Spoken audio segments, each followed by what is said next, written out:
Sub division मान्यता दाबी postcard माध्यम मुख्यमंत्री को अनुरोध कले अंचलवासी।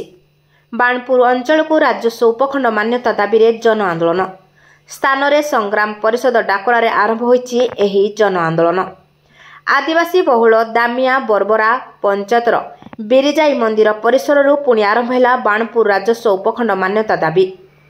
संग्राम परिषदर अभिनव प्रयास पोस्टकार्ड अभियान रे आरंभ होईछि एही जन आंदोलन।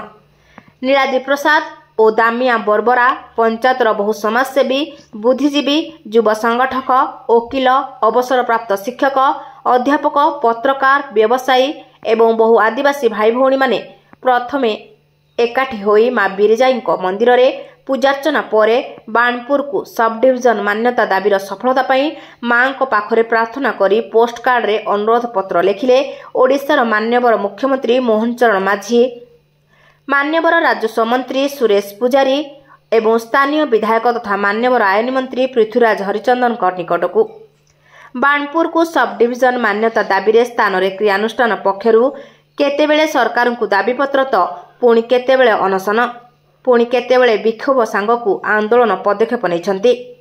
विगत दिन में किछि युवक और स्वेच्छासेवी अनुष्ठान बाणपुर अंचल सचिवालय पर्यंत पदयात्रा करी गणतांत्रिक उपाय दाबीपत्र जणाइछंती, किंतु एथर समूह पोस्टकार्ड माध्यम दाबीपत्र उपस्थापना करथिले।